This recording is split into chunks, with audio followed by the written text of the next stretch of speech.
ദൈവത്തിൻ്റെ അതിപരിശുദ്ധമായ നാമം വാഴ്ത്തപ്പെടുമാറാകട്ടെ. ഇന്നത്തെ നമ്മുടെ വേദവായന ഭാഗം ലേവ്യ പുസ്തകം 8 മുതൽ 10 വരെയുള്ള അധ്യായങ്ങളാണ്. ലേവ്യ പുസ്തകത്തിലെ 8 മുതൽ 10 വരെയുള്ള അധ്യായങ്ങൾ പഴയ നിയമത്തിലെ അത്യന്തം ഗൗരവവും ശക്തിയുമുള്ള ഭാഗങ്ങളിലൊന്നാണ്. ഈ അധ്യായങ്ങളിൽ അഹരോനും അവൻ്റെ പുത്രന്മാരും പുരോഹിത പദവിയിലേക്ക് അഭിഷേകം ചെയ്യപ്പെടുന്നതും പുരോഹിത ശുശ്രൂഷയുടെ ആരംഭവും ദൈവമഹത്വത്തിൻ്റെ പ്രത്യക്ഷതയും നാദാബിൻ്റെയും അബീഹൂവിൻ്റെയും മേലുള്ള ദൈവവിധിയും വിവരിക്കുന്നു. ഈ 3 അധ്യായങ്ങളും ഒരുമിച്ച് നമ്മെ പഠിപ്പിക്കുന്നത് ദൈവസന്നിധിയിലേക്കുള്ള പ്രവേശനം ഒരു മഹത്തായ അനുഗ്രഹമെങ്കിലും അതോടൊപ്പം വിശുദ്ധമായ ഉത്തരവാദിത്വവുമാണെന്നതാണ്. ദൈവം സ്നേഹവും കരുണയുമുള്ളവനാണ്, എന്നാൽ അവൻ വിശുദ്ധനും ആകുന്നു. അവൻ്റെ വിശുദ്ധിയെ ലഘുവായി കാണുവാൻ സാധിക്കില്ല. 8-ാം അധ്യായം അഹരോനും അവൻ്റെ പുത്രന്മാരും പൊതുവായി പുരോഹിതരായി പ്രതിഷ്ഠിക്കപ്പെടുന്ന ചടങ്ങിനെ വിവരിക്കുന്നു. മോശ ഇസ്രായേൽ സഭയെ സമാഗമന കൂടാരത്തിൻ്റെ വാതിൽക്കൽ ഒരുമിച്ച് കൂട്ടുന്നു. പുരോഹിത പദവി സ്വകാര്യമായ ഒരു സ്ഥാനമല്ലായിരുന്നു. അത് ദൈവസന്നിധിയിലും ജനസമൂഹത്തിനു മുമ്പിലുമുള്ള വിശുദ്ധ വിളിയായിരുന്നു. മോശ അഹരോനെയും അവൻ്റെ പുത്രന്മാരെയും വെള്ളം കൊണ്ട് കഴുകുന്നു. ഇത് ശുദ്ധീകരണത്തിൻ്റെ പ്രതീകമാണ്. ദൈവസന്നിധിയിൽ ശുശ്രൂഷ ചെയ്യുന്നതിന് മുൻപ് ശുദ്ധീകരണം അനിവാര്യമായിരുന്നു. ആത്മീയമായി നാം നോക്കുമ്പോൾ ദൈവത്തെ സേവിക്കുന്നതിന് മുൻപ് വിശുദ്ധിയും ആന്തരിക ശുദ്ധിയും ആവശ്യമാണെന്ന് ഇതിനെ സൂചിപ്പിക്കുന്നു. പുതിയ നിയമത്തിൽ വിശ്വാസികൾ ക്രിസ്തുവിൻ്റെ രക്തത്താലും ദൈവവചനത്തിൻ്റെ കഴുകലാലും ശുദ്ധീകരിക്കപ്പെടുന്നു. അഹ്റോനെ പുരോഹിത വസ്ത്രങ്ങൾ ധരിപ്പിക്കപ്പെടുന്നു. അങ്കി, മേലങ്കി, എഫോദ്, മാർപ്പതക്കം, തലക്കെട്ട് എന്നിവ ഓരോ വസ്ത്രവും മഹത്വത്തെയും വിശുദ്ധിയെയും ദൈവനിയോഗത്തെയും പ്രതിനിധീകരിക്കുന്നു.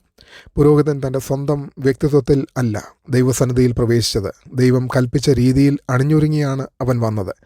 ആത്മീയമായി ഇന്നത്തെ ക്രൈസ്തവർ ക്രിസ്തുവിൻ്റെ നീതിയാൽ അണിയിച്ചൊരുക്കപ്പെട്ടവരാണ്. ശുശ്രൂഷ മനുഷ്യശേഷിയിലല്ല, ദൈവകൃപയിലും ദൈവവിളിയിലുമാണ് അധിഷ്ഠിതമായിരിക്കുന്നത്. മോശ സമാഗമന കൂടാരത്തെയും ഉപകരണങ്ങളെയും അഹരോനെയും എണ്ണ കൊണ്ട് അഭിഷേകം ചെയ്യുന്നു. വേദപുസ്തകത്തിൽ എണ്ണ പലപ്പോഴും പരിശുദ്ധാത്മാവിനെ സൂചിപ്പിക്കുന്നു. മനുഷ്യശ്രമം മാത്രം കൊണ്ട് ശുശ്രൂഷ നടത്തുവാൻ കഴിയില്ലെന്നതാണ് ഇതിൻ്റെ സന്ദേശം. ദൈവത്തിൻ്റെ പ്രവൃത്തി ദൈവാത്മാവിനാൽ മാത്രമേ ഫലപ്രദമാകൂ. ഒരാളിന് കഴിവും വിദ്യാഭ്യാസവും സ്വാധീനവും ഉണ്ടായിരിക്കാം, എന്നാൽ യഥാർത്ഥ ആത്മീയ ശുശ്രൂഷ ദൈവാഭിഷേകത്തിലൂടെയാണ് ഉണ്ടാകുന്നത്. പാപയാഗം, ഹോമയാഗം, പ്രതിഷ്ഠായാഗം എന്നിവ അർപ്പിക്കപ്പെടുന്നു. രക്തം അഹരോൻ്റെയും പുത്രന്മാരുടെയും ചെവിയിലും വിരലുകളിലും കാൽവിരലുകളിലും പുരട്ടപ്പെടുന്നു. പുരോഹിതൻ്റെ കേൾവിയും പ്രവൃത്തിയും നടത്തവും എല്ലാം ദൈവത്തോട് ചേർന്നായിരിക്കണം എന്നതിൻ്റെ പ്രതീകമാണിത്. അവരുടെ ചെവികൾ ദൈവത്തിൻ്റെ ശബ്ദം കേൾക്കണം. കൈകൾ വിശ്വസ്തയോടെ ദൈവത്തെ സേവിക്കണം. കാലുകൾ വിശുദ്ധിയിൽ നടക്കണം.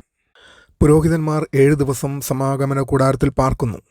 ഇത് ഒരുക്കത്തെയും വേർതിരിവിനെയും സമർപ്പണത്തെയും സൂചിപ്പിക്കുന്നു. ശുശ്രൂഷയ്ക്ക് ക്ഷമയും ആത്മനിയന്ത്രണവും സമർപ്പണവും ആവശ്യമാണ്. ദൈവം തൻ്റെ ദാസന്മാരെ പൊതു ശുശ്രൂഷയ്ക്ക് മുൻപ് ഒരുക്കുന്നു. 8-ാം അധ്യായം നമ്മെ പഠിപ്പിക്കുന്നത് ദൈവ ശുശ്രൂഷ വിശുദ്ധമാണെന്നതാണ്. ആരെങ്കിലും പുരോഹിതനായാലും അധ്യാപകനായാലും സുവിശേഷകനായാലും അല്ലെങ്കിൽ നിശബ്ദമായി സേവിക്കുന്ന വിശ്വാസിയായാലും ശുശ്രൂഷ സാധാരണ ജോലിയല്ല. ദൈവം തൻ്റെ ജനത്തെ വിശുദ്ധിയിലേക്കും അനുസരണയിലേക്കും സമർപ്പണത്തിലേക്കും വിളിക്കുന്നു. ആത്മീക നായകത്വം വ്യക്തിപരമായ വിശുദ്ധിയിൽ നിന്ന് ആരംഭിക്കണം എന്നതും ഈ അധ്യായം നമ്മെ പഠിപ്പിക്കുന്നു. മറ്റുള്ളവരെ ശുശ്രൂഷിക്കുന്നതിന് മുൻപ് ഒരാൾ ദൈവസന്നിധിയിൽ ശരിയായി നിൽക്കണം. സ്വകാര്യ സമർപ്പണം ഇല്ലാത്ത പൊതു ശുശ്രൂഷ അപകടകരമാകുന്നു. 9-ാം അധ്യായത്തിൽ അഹരോൻ തൻ്റെ പുരോഹിത ശുശ്രൂഷ ആരംഭിക്കുന്നു. പ്രതിഷ്ഠാ ദിവസങ്ങൾ പൂർത്തിയായ ശേഷം പുരോഹിതർക്കും ജനങ്ങൾക്കും വേണ്ടി യാഗങ്ങൾ അർപ്പിക്കപ്പെടുന്നു. മറ്റുള്ളവർക്ക് വേണ്ടി മധ്യസ്ഥത വഹിക്കുന്നതിന് മുൻപ് അഹരോൻ തൻ്റെ പാപത്തിനു വേണ്ടി യാഗം അർപ്പിക്കുന്നു. ആത്മീയ നേതൃത്വം നൽകുന്നവരും പാപമോചനത്തിന് ആവശ്യമുള്ള മനുഷ്യരാണെന്ന് ഇത് കാണിക്കുന്നു. ഈ യാഗങ്ങൾ ദൈവത്തിനും മനുഷ്യർക്കും ഇടയിലെ ഐക്യത്തെ പ്രതിനിധീകരിക്കുന്നു. ദൈവത്തിൻ്റെ കൽപ്പനകളോടുള്ള അനുസരണത്തിലൂടെ കൂട്ടായ്മ പുനഃസ്ഥാപിക്കപ്പെടുന്നു. അധ്യായത്തിൻ്റെ ഉച്ചകോടിയിൽ ദൈവത്തിൻ്റെ മഹത്വം ജനങ്ങൾക്ക് പ്രത്യക്ഷമാകുന്നു. ദൈവസന്നിധിയിൽ നിന്നുള്ള അഗ്നി യാഗത്തെ ദഹിപ്പിക്കുന്നു. അത് കണ്ട ജനങ്ങൾ ആഹ്ലാദത്തോടെ ശബ്ദം മുഴക്കി മുഖം കുനിച്ച് നമസ്കരിക്കുന്നു. ഈ സംഭവം അത്യന്തം പ്രധാനപ്പെട്ടതാണ്. ദൈവം തന്നെയാണ് യാഗത്തെ അംഗീകരിക്കുന്നത്. സ്വർഗീയ അഗ്നി ദൈവത്തിൻ്റെ അംഗീകാരത്തെയും സാന്നിധ്യത്തെയും വിശുദ്ധിയെയും ശക്തിയെയും സൂചിപ്പിക്കുന്നു. ആരാധന മനുഷ്യപ്രവൃത്തി മാത്രമല്ല, യഥാർത്ഥ ആരാധന ദൈവ സാന്നിധ്യത്തെ കാണിക്കുന്നു. ഈ അധ്യായം യേശുക്രിസ്തുവിലേക്കാണ് വിരൽ ചൂണ്ടുന്നത്. യേശു നമ്മുടെ പരിപൂർണ മഹാപുരോഹിതനാണ്. അഹരോനിൽ നിന്ന് വ്യത്യസ്തമായി യേശുവിന് സ്വന്തമായി പാപമൊന്നുമില്ലായിരുന്നു. എങ്കിലും അവൻ മനുഷ്യർക്ക് വേണ്ടി പൂർണ്ണയാഗമായി. സ്വർഗത്തിൽ നിന്നുള്ള അഗ്നി യഥാർത്ഥ ആരാധന ദൈവസാന്നിധ്യത്തിൽ കേന്ദ്രീകരിക്കപ്പെടേണ്ടതാണെന്ന് ഓർമ്മിപ്പിക്കുന്നു. ഇന്നത്തെ സഭകൾക്ക് സംഗീതവും സംവിധാനങ്ങളും സാങ്കേതിക വിദ്യയും പരിപാടികളും ഉണ്ടായേക്കാം. എന്നാൽ ദൈവസാന്നിധ്യമില്ലെങ്കിൽ ആത്മീയ ജീവൻ ശൂന്യമാകും. ജനങ്ങൾ മുഖം കുനിഞ്ഞത് യഥാർത്ഥ ദൈവസന്ദർശനം വിനയവും ഭക്തിയും സൃഷ്ടിക്കുന്നു എന്നതിനാലാണ്. ഇന്നത്തെ ചില ആരാധനകൾ വിനോദ കേന്ദ്രീകൃതമാകുന്നുണ്ടെങ്കിലും ലേവ്യാപുസ്തകം 9 ആരാധന ദൈവമഹത്വത്തിനായിരിക്കണം എന്ന് നമ്മെ ഓർമ്മിപ്പിക്കുന്നു.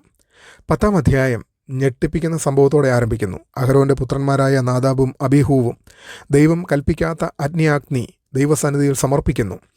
ഉടനെ ദൈവസന്നിധിയിൽ നിന്നുള്ള അഗ്നി അവരെ ദഹിപ്പിക്കുന്നു. അവർ മരിക്കുന്നു. ഈ സംഭവം ദൈവവിശുദ്ധിയുടെ ഗൗരവം വെളിപ്പെടുത്തുന്നു. നാദാബും അബീഹൂവും ദൈവത്തിൻ്റെ കൽപ്പനപ്രകാരമല്ല, സ്വന്തം ആശയപ്രകാരം ദൈവത്തെ സമീപിച്ചു. അവരുടെ ആരാധനയിൽ അനുസരണവും ഭക്തിയും കുറവായിരുന്നു.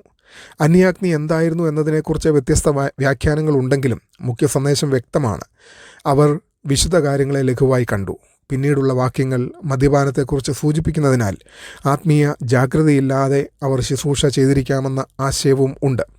ദൈവസന്നിധിയിൽ അടുക്കുന്നവർ അവനെ വിശുദ്ധനായി കരുതണം എന്ന് മോശ അഹരോനോട് പറയുന്നു. ദുഃഖത്താലും ഭക്തിയിലും അഹരോൻ മൗനമായി നിൽക്കുന്നു. ഈ അധ്യായം ഒരു പ്രധാന സത്യം നമ്മെ പഠിപ്പിക്കുന്നു. ദൈവം സ്നേഹത്തിൻ്റെ ദൈവം മാത്രമല്ല, അവൻ വിശുദ്ധിയുടെയും നീതിയുടെയും ദൈവവുമാണ്. കൃപ ഭക്തിയെ ഇല്ലാതാക്കുന്നില്ല. ലേവ്യാപുസ്തകം 10-ാം അധ്യായം അശ്രദ്ധമായ ആത്മീയതയ്ക്കെതിരെ മുന്നറിയിപ്പ് നൽകുന്നു. ഇന്നത്തെ ലോകത്തിൽ ആരാധനയെ വ്യക്തിപരമായ ഇഷ്ടത്തിനും സംസ്കാരത്തിനും വിനോദത്തിനും അനുസരിച്ച് മാറ്റാനുള്ള പ്രലോഭനമുണ്ട്. എന്നാൽ ആരാധന ദൈവവിശുദ്ധിയെ മാനിക്കേണ്ടതാണ്. ഈ അധ്യായം ആത്മീയ നായകരെ അഹങ്കാരത്തെയും വിട്ടുവീഴ്ചയെയും അനാദരവിനെയും കുറിച്ച് മുന്നറിയിപ്പ് നൽകുന്നു. അനുസരണമില്ലാത്ത ശുശ്രൂഷ ആത്മീയമായി അപകടകരമാകുന്നു. ഇന്നത്തെ വിശ്വാസികൾക്കായി അന്യാഗ്നി പ്രതിനിധീകരിക്കാവുന്നത് ആത്മാർത്ഥതയില്ലാത്ത ആരാധന, സ്വയമഹത്വത്തിനായുള്ള ശുശ്രൂഷ, ദൈവനാമത്തിൻ്റെ അശ്രദ്ധമായ ഉപയോഗം, വേദസത്യത്തെ അവഗണിക്കൽ, വിശുദ്ധിയില്ലാതെ ദൈവത്തെ സേവിക്കൽ. ദൈവം പുറമേയുള്ള ആരാധന മാത്രമല്ല, ഉള്ളിലെ ഭക്തിയും അനുസരണവും ആഗ്രഹിക്കുന്നു. ഈ 3 അധ്യായങ്ങളും ഒരുമിച്ച് ആരാധനയുടെയും ശുശ്രൂഷയുടെയും സമ്പൂർണ്ണ ചിത്രം നൽകുന്നു. 8-ാം അധ്യായം പ്രതിഷ്ഠയെ സൂചിപ്പിക്കുന്നു. 9-ാം അധ്യായം ദൈവസാന്നിധ്യത്തെയും മഹത്വത്തെയും പഠിപ്പിക്കുന്നു. 10-ാം അധ്യായം ഭക്തിയെയും വിശുദ്ധിയെയും നമ്മെ പഠിപ്പിക്കുന്നു. പാപമുള്ള മനുഷ്യന് ദൈവം ഒരുക്കിയ വഴിയിലൂടെയാണ് ദൈവസന്നിധിയിലേക്ക് പ്രവേശിക്കാനാകൂ എന്നതാണ് പ്രധാന സന്ദേശം. ദൈവരാജ്യത്തിൽ വിശുദ്ധി ഐച്ഛികമല്ല. ഈ അധ്യായങ്ങൾ യേശുക്രിസ്തുവിലേക്കും പ്രവാചകപരമായി വിരൽ ചൂണ്ടുന്നു. യേശു പരിപൂർണ മഹാപുരോഹിതനാണ്. യേശു അംഗീകരിക്കപ്പെട്ട യാഗമാണ്. യേശു ദൈവസന്നിധിയിലേക്കുള്ള വഴി തുറക്കുന്നു. ക്രിസ്തുവിലൂടെ വിശ്വാസികൾ രാജകീയ പുരോഹിത വർഗമാകുന്നു.